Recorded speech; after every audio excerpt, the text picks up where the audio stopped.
All right. Hey, everybody. We are on our soapbox again. 2 weeks ago, Kelly got to vent about seller pet peeves. We are doing buyer pet peeves today. What irritates the absolute bejeebers out of my wife when she deals with buyers? It could get long, and I'll try to keep her from swearing, but we'll get No into it. promises. No None. promises. We'll get into it in just a minute. So I want to welcome everybody to our Married to Real Estate podcast. We've been doing this for a while. We love sharing what goes on behind the scenes in our lives. And there's a number of things I know that Kelly wants to get to, but before we do that, I'm Bruce Domaille. And I am with my wife, Kelly Domaille, and we are Domaille Real Estate. So before we get started, we need you to like, subscribe, to our YouTube channel. Click on the little heart. I don't know if I've never been really good at making that little heart, whatever.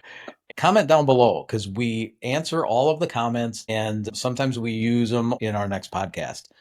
I can stop talking and Kelly can start her therapy session.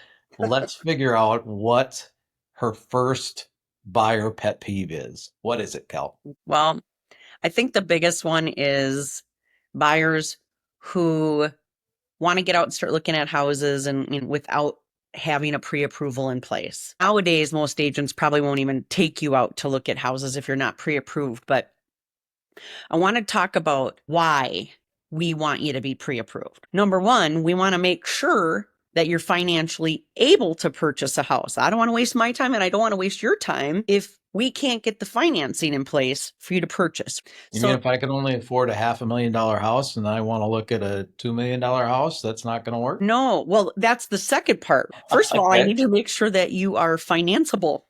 Yeah. Number two, I want to know how much you qualify for, because if we're going to just go start looking at houses while we're getting pre-approved, we could be looking at that $500,000 house.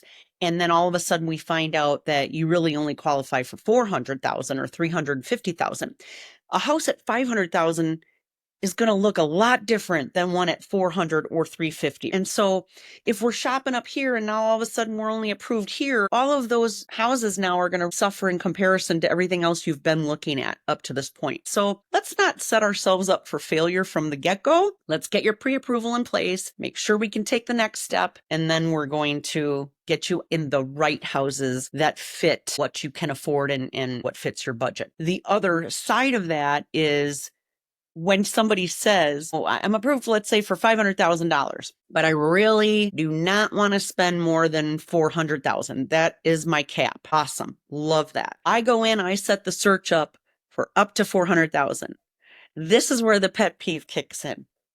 Maybe a week or two later, we'll get an email saying, "Could we go see these two houses?" And it's like snapshot from Zillow or some other website. And the house is now 450 or 430. And I'm like, "I thought your max was 400,000. Why are you now sending me houses over the max that you gave me?" So I can't set up search parameters and find you what you're looking for if you're changing your criteria on me. I'm not saying that you don't have the right to do that. You absolutely, but then give me a call and say, "Hey, we're not finding what we're looking for. We maybe want to bump up our price point a little bit." Then my search can match what you're also looking for online. And my search through the local MLS is going to be real time and live, not public sites that might be delayed a little bit. So the benefit is keep that communication open.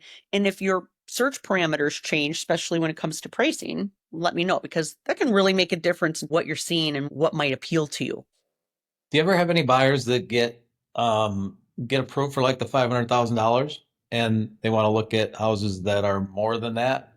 So then the question is okay, do you got cash somewhere that you're making up the difference? Because if the lender is saying you only qualify for X amount of a loan, you've got to have the difference in cash to make up if we're shopping above that price point. Here's what your pre-approval letter says. If you like this house at 550 and your pre-approval letter is 500 and we want to write an offer, we're not going to get an accepted offer because your letter doesn't say you're approved to purchase at this price point. Well, the other thing is that if they look at that 550 house and they're approved up to 500 and they know that that's their max, they've got to be thinking in the back of their mind, I could probably get this house for 500,000, where Right. it's never going to happen. Well, it just depends on the market, right? And we're just not in a buyer's market right now. So Correct. in today's market, you're not going to get the $500,000 house for 480.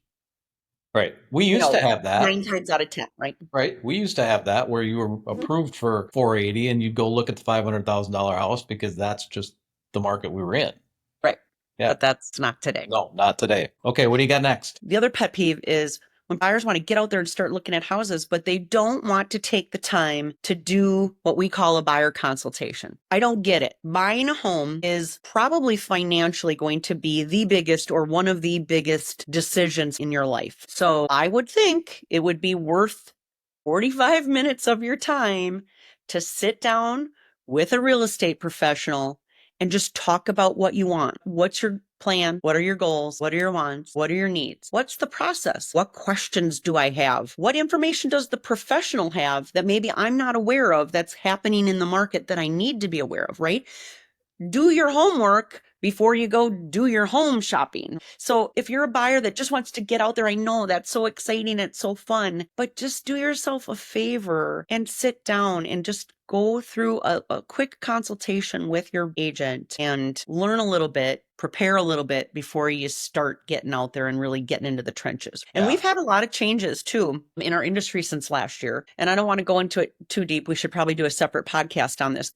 Good old days, you call me, you want to go see a house, I can take you to go see the house. We don't even have to talk more than 5 minutes. I meet you at the house, I show you the house, blah, blah, blah. We decide we want to work together. Great.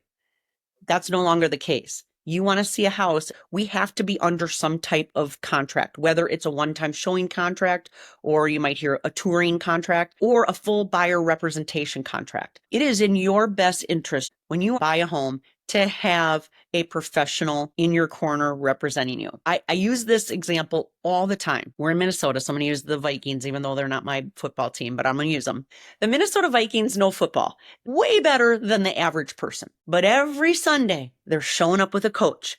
They're not going into the game without leadership, without advice, without guidance, without counsel, even though they know football inside and out. So the average buyer who probably doesn't know home buying inside and out because our industry changes so much, why would you go into trying to buy a home without guidance, support, professionalism, someone representing you? It's your choice. But I just think when it's one of the largest financial commitments you're going to make, you owe it to yourself to put the best team together and have them in your corner. It's a great analogy. I like that. Not to get off track. Do you ever work for free? I think a lot of people think I do, but no, I do not. And nobody should. So that is a pet peeve, but I think it's more because people don't understand how our industry works.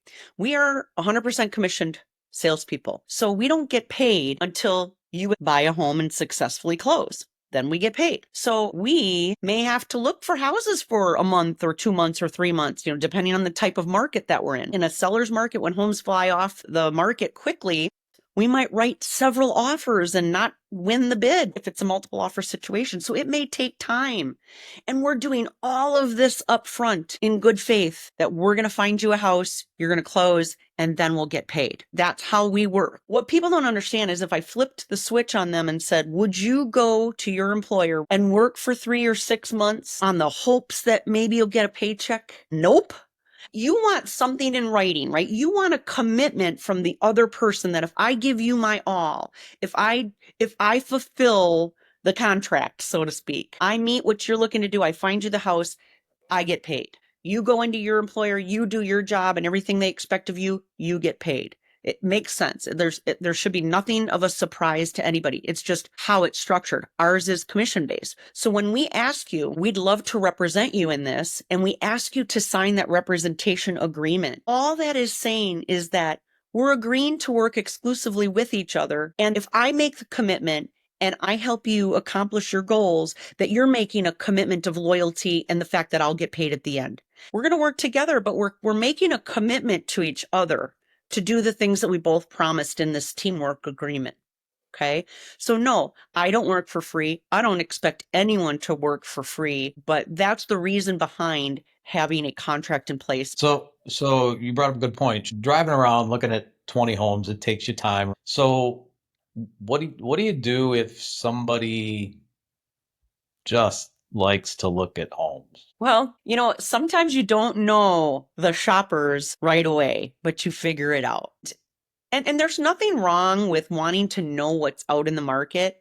But then I say to you, shoppers slash wannabe buyers, take advantage of all the online stuff. There's virtual tours online. There's public websites that have real estate availability everywhere. Do that. But the reason why an agent doesn't want to take a shopper out or someone who's not serious, and when I say serious, we're really looking to be working with buyers who want to purchase within the next 3 months. That's what I'm going to call an A buyer. They are ready to move and purchase. I want to put all of my time and effort into that buyer because they're making a decision now or very soon.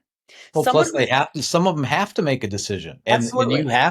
you have to condense all of that time that you would normally take into that 3 months, showing them housing, spending more time with them to help them achieve their real estate goal.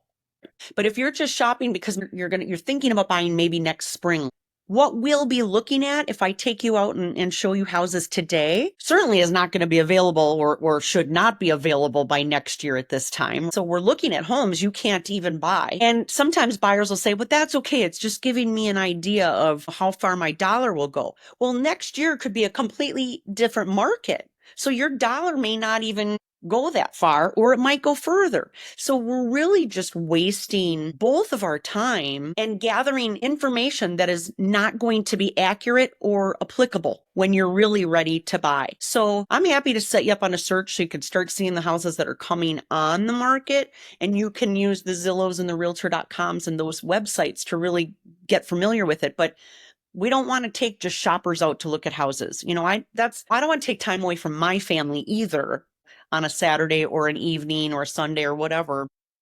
Or a holiday. If I don't have somebody that needs to make a decision quickly, Yeah. I don't want that to Yeah. sound bad, but that's the No, but reality. it's the truth. It's what we deal with. So we have to be available when the buyer is not working, which a lot of times that's typically evenings, weekends, holidays. And yep, I signed up for that. I'm way okay with it. But I'm way okay with it when I know that buyer needs to look at houses because they need to buy a house. They're going to make a decision. And then nobody's wasting their time. But if you're not ready to buy yet, then let's get you some information. We can talk about the process. I can get you taking the right steps to be ready to buy. But to actually go out and look at houses, you really should just wait till you're in that 0 to 3 month mark of pulling the trigger and buying.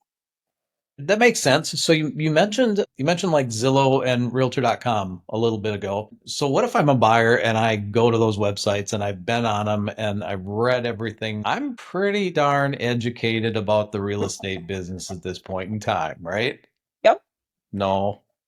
Well, here's the deal. I'm sure you probably are based on when you got that information, but you maybe buy once every 5 to 10 years. We help people buy every day. So we know the market. We know the process. We know the pitfalls. We know the things to look out for. We know the market of the moment, not maybe what you read on Zillow 6 months ago or a year ago.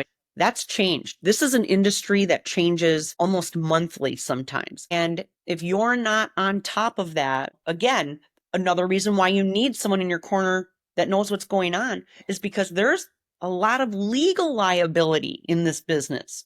If you don't know what you're doing, it could cost you thousands of dollars later. You could get Yeah. sued. You could lose a house. You could lose money. There could be lots of things that could go wrong. That again, I would not want to make this decision without a professional person helping. For the protection of the buyers when they're out looking, when they're making an offer, when they're thinking about things, that's where the dialogue and the conversation comes through. And that's why they need your help.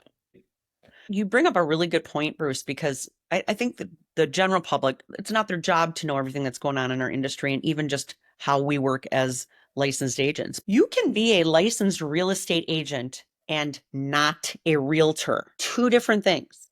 Because you hold a real estate license, you can go sell real estate here in the state of Minnesota. To be a realtor means you are part of the National Association of Realtors and you are also held to a code of ethics. So We operate at a higher level of accountability than just a licensed real estate agent. And I'm not saying that there are bad real estate agents out there, but there is a distinct difference between the two. So buyers, you might want to know that. If it's important to you that the agent representing you is a realtor versus just a standard licensee, then that's a question you should ask. So you're saying that I can go out and get my real estate license and don't have to be a member of NAR, National Association of Realtors, and I can go sell houses without having any Code of ethical ethics. code of values? Mm-hmm. Yeah. Yep. Yeah, I just want to let everybody know that that's not where we are. We are realtors. We are members of the National Association of Realtors. We live and abide by a code of ethics. And that's why, that's why you should always ask who you're dealing with, right? And we'll just go back to you should still have a professional to advise you because, again, you wouldn't go to the doctor, get their advice, and do something different, or go to your hair salon person and ask them how to fix your car. You're going to go to your mechanic for your car. You're going to go to your doctor for your health. You should go to a realtor for your home needs and your real estate needs. So let's say, and this is getting off subject a little bit, but you had said something that got me thinking about I am a buyer and I am already working with a realtor, right? And let's say that realtor is not you, Mm-hmm. and you have a house listed. The buyer calls you because you've got your sign out there and they want to go see the house. What are you Yep. going to do? Well, obviously, the first question is, are you working with anybody? And if they say, yeah, I already have an agent, but they're not available. This is a sticky spot because I am the listing agent. My job is to sell that house. If I'm the listing agent and I get a call from somebody whose buyer's agent is not available, I will always show that house because I owe that to my seller. I'm not going to not show their home. But if I am not the listing agent, and you've called me to go show some other house, I'm going to say, call your agent. And if they say, well, my agent isn't available, I'm hoping that that agent has somebody covering for them or can put you in connection with someone else from their office, maybe to show you that house on their behalf. And we'll get into that on the pet peeves with agents. Agents, if you're going out of town, have somebody cover for you. But bottom line is call your agent. So, speaking of opening doors, what if a buyer is driving by a house and they see your sign Yep. and it's not a vacant house and they call you and say, "Hey, I'm at the house. Can I go see it? Can you come meet me?" The problem is again, it comes down to not understanding how the whole system works. We are working around probably a family schedule or a person's schedule who lives in that home. So just because you're out there and you're interested in that house, that doesn't mean that they're able and ready to have you come see it. So buyers just need to know the more notice they can give us to prepare for a showing, the better, because every seller is different. Some sellers will have the system set up that it automatically approves a showing request. Some need an hour's notice. Some need 2 hours notice or 24 hours notice.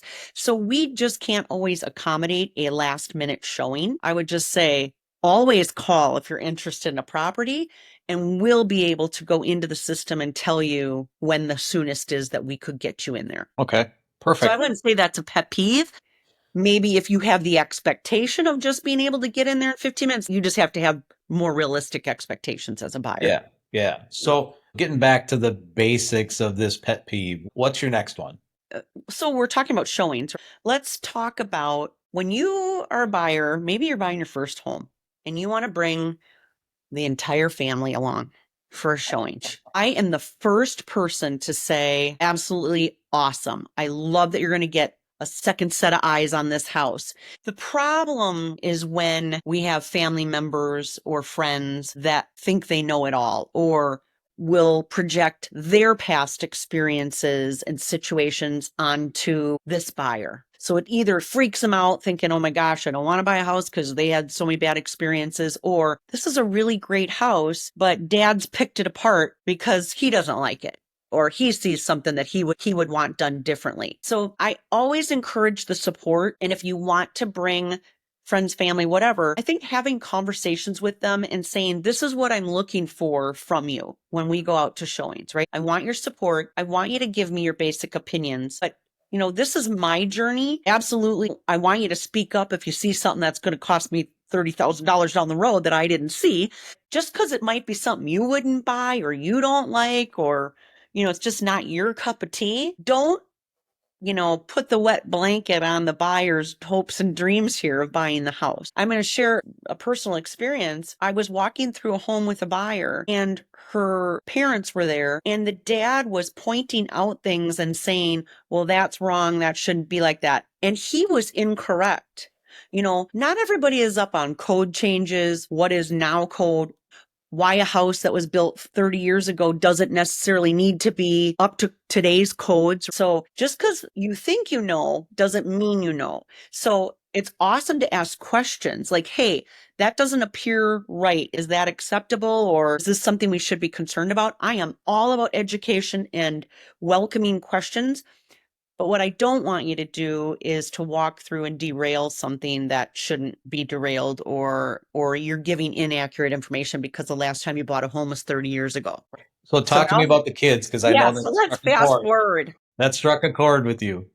So the other pet peeve I have is, again, this is going to sound bad, so I just don't want the cat claws coming out in the comments. I love kids. I love them. I love them. I love them. It is very difficult, though, sometimes for buyers who are bringing the whole slew of children with them to be able to focus on looking at the house and the things that they need to focus on. So the showing isn't as effective as it should be. It doesn't give them a chance to really look at the home. 3 kids are running around, jumping on beds, and mom's trying to get off the furniture, stop this, stop that. Just a big distraction. Or on the flip side of that, I have been with people whose kids are lovely. They're very well mannered and it's perfect, right? But I mean, you know what kind of kid you got. I mean, I know if I had a little sassy pants, which I did, I think I would have made arrangements, if possible, to be able to look at homes without her. I know that's not always doable, but it is going to be more distracting for you as the buyer to make the most of your time looking at homes if you're trying to keep your kids in check. We've had situations where kids have busted things. One house they had an antique bubblegum machine in the corner for decoration. And of course, kids see bubblegum. I don't blame them. And they're asking mom and dad for quarters to throw in this machine. And I'm saying, I wouldn't do that. And I'm trying to tell the kids what not to do. Mom and dad are trying to look at the house, so they're not even paying attention to what the kids are doing. And the kids end up stuffing something down into the little coin slot. They end up breaking it. So now we've got an incredibly mad seller. We have kids that are just being kids, and we have just a bad situation that could have been avoided. So I get that it's not always possible to have somebody watch your kid, but just do your best because I think it's in your best interest to be 100% focused on the home and the showing. Yeah, so some people maybe in the comments are going to say, well, the seller should have taken the antique bubblegum machine out, not had it there. Whether they should have or shouldn't have, that's a different conversation. It was there, it got broke by kids. It happened. The second thing is you in these pet peeve videos, you are being extremely tame, and I'm amazed because when it's just you and me, you're a little more vocal. Buyer's agents are not babysitters. If you're gonna bring your kids, if you have to bring your kids, you need to still be a parent and also try to look at the house. Right. The reason you hire a professional is that we're another set of eyes in that home. And if everyone is being distracted by other stuff going on, I can't also be looking at the home and looking for the things that I look for. When I work with a buyer, buyers at first, they're all about the cosmetics and how pretty it is, which that's normal. And that's why you should always stage your home sellers. But anyway, it looks good. They're all, ooh, this is so pretty. Look at the space. I'm in there looking for water spots on the ceiling. I'm looking at, do the trim pieces match up? I'm looking for the things that I'm trained to look for to be your second set of eyes, right?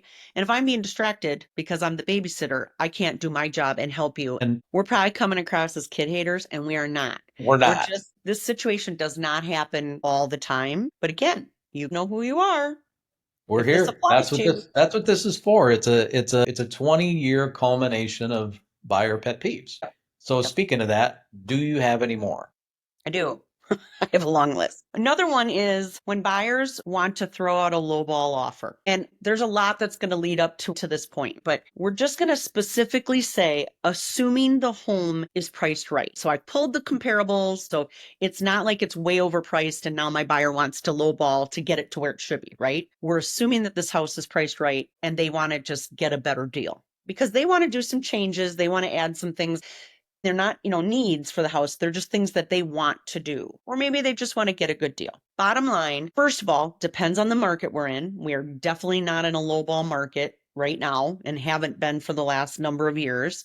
So we're just not in that market. Number two, they're at 400, you're at 350. Do you think that a seller could do several price reductions over the next couple weeks or a month or month and a half and catch a buyer somewhere between where they are today and where you are here before having to just right away go take your offer? Why wouldn't they do that? They don't have to jump all the way down here and take your offer. What's the incentive to do that? There is Right. none. Right. So if you're a serious buyer out there, make a serious offer. Don't waste anybody's time. Put your best foot forward.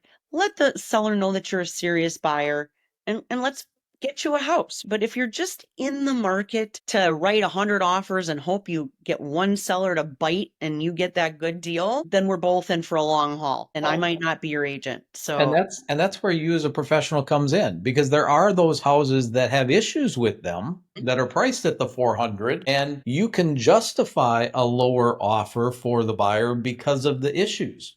you're right. There's many situations why a buyer might want to make a lower offer, but when it's not justified, when they're just looking to get a deal, Yeah. that's a pet Yeah. peeve of mine. That's hard. That's hard. Okay. Yeah. Anything else? I know you probably have a whole list. Well, here's another one. I'm sure this is every agent's pet peeve. We get calls all the time or emails. I'm interested or in buying a home, or they register on your website, or they've reached out to you as the agent and you immediately within an hour or at least for sure the same day you've responded, and then it's crickets.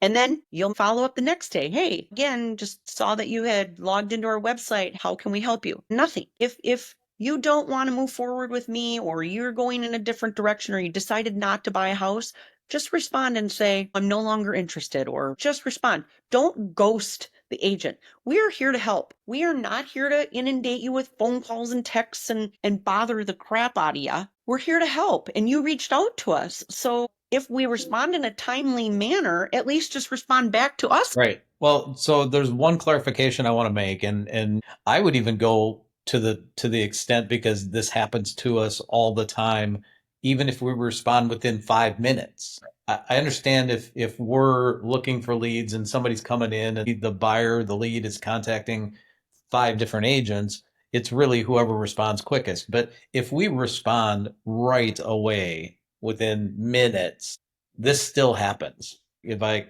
could sum this up, I think all we're looking for is somebody or everybody to just say, you know what, I found somebody else. Or it was my daughter that was looking on my computer and she emailed and whatever, because that's happened before. Yep. So just let us know what's going on instead of ghosting us and not responding at all.